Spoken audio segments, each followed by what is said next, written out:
Thank you everyone for joining the YouTube video today. We are having a special interview with Gabriel from Makerspace Greenville. Makerspace Greenville, Yes. Not what I thought in Lower Greenville, in Greenville, Texas, which is a small community in Texas, but Gabe and Gabriel and his team are doing some amazing things, and so we're going to talk about that. So introduce yourself, how you got into Makerspace, and what you're doing here in the local community. So my name is Gabriel Medina. I go by Gabe every once in a while. Okay. So I started Makerspace back in 2014 with a group of friends after building a 3D printer, and I found out that making stuff is fun. So we got together and we decided, let's collect a bunch of tools, let's make this a nonprofit so we can share it with the rest of the community. And then ever since, we've been collecting tools and finding a location, and I think we're home now. We have a 10,300 square foot storefront that actually has a thrift store in it. It's got hardware in it. Well, just pause a second. One of the very few Makerspace that actually brings an opportunity to sell some of the products that people end up making, which is absolutely. Not all Makerspaces around the country can say that. I just want to call that out. Sure thing. No, because if you need something for your project, go out to the thrift store, pick it up, use it. I mean, that's one of the biggest draws to having the thrift store there too, as well as doing consignment for the local makers, which is great. So there's almost a little bit more of recycling, green. I mean, we could talk about so many things here, right? So much. Into what Makerspace can do for the community. But I do want to focus on the skills. So tell us a little about the tools that you guys are using. We've actually got a chop saw for cutting metal. We've got welders. We've got 3D printers. We have a laser cutter now, which is fantastic. We've got chop saw for cutting wood. We've got routers, table saws, you name it. We're trying to get everything that we need to make anything else, including cameras. Because if somebody wants to come in and make a music video, or somebody wants to make a YouTube channel, we want to have those tools available for them. So most of our, we have 3 different audiences that we speak to at People. We have our talent, which is somebody who is in the working market. Right. And we have companies who are looking to hire, and we have educators. And underneath all of that, we try to be good partners in local communities and countries and wherever else really space allows for education to be thought of in different ways. Yeah. And I think Makerspace does a lot in terms of bringing back trade skills that I used to grow up with. You don't have that anymore. No, so tell us how you think Makerspace contributes to that whole skills development and trade. When somebody comes to us, they not all the time do they come with the skills that they need to make whatever it is that they need to make. So if somebody comes to us that needs to make a table or a chair or any number of things, we have the coaching skills and the talent to actually bring those skills to the people that need it the most, to actually make their project to come to fruition. So we're actually inviting tradespeople and those that need to either find somebody in the community that they can hire, or if they just want to come out and share their skills with us. We want them to come in, teach those skills, and hire people from that atmosphere of being able to get to know their students and people that they know they can rely on. So many companies need a plethora of skills that I think most people thought were just irrelevant because technology replaced something in woodworking or technology replaced something in mechanics. What are your thoughts about that when people think about those skills and how technology impacts it? Technology is an aid. It's something that enhances somebody else's skills to make something else. We embraced our technology with some of the things that we do. Our 3D printers, the laser cutters, and some of our CNC machines that we're working on. People need to be trained on how to utilize that equipment. And so the equipment may run itself, but somebody has to run the program. Somebody has to actually make the object that needs to be CNC routed or laser cut. those are the skills that people sometimes they lose out on their knowledge on how to make that a reality, is to how to run those machines.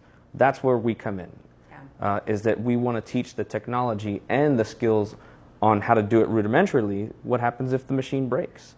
You know, how do you continue to make whatever product it is without the technology behind you?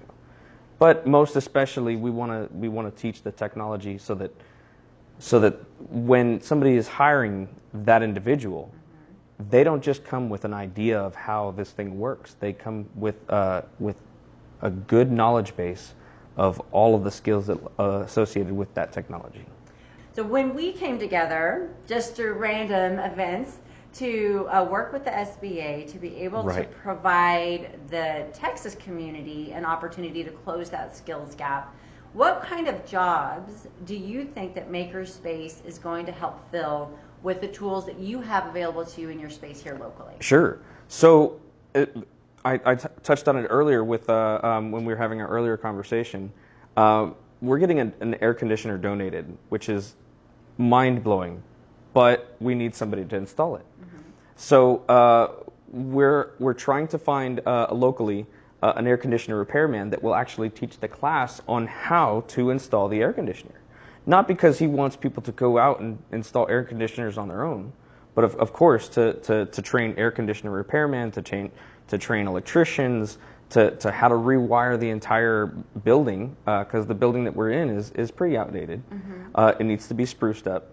So painters to paint for paint skills, woodworkers because cabinetry and because of just everyday items like tables and chairs and all these things that are, again, lost skills. So metal workers, Kent's Metal Craft, who's just down the street from us, is actually going to be coming in and teaching plasma cutting, welding. You're talking, there's just so many, too many to name. Anything that comes to metalworking, we want to be able to teach those classes. So those skills, those job skills are out there for us that we can use. Also, 3D CAD.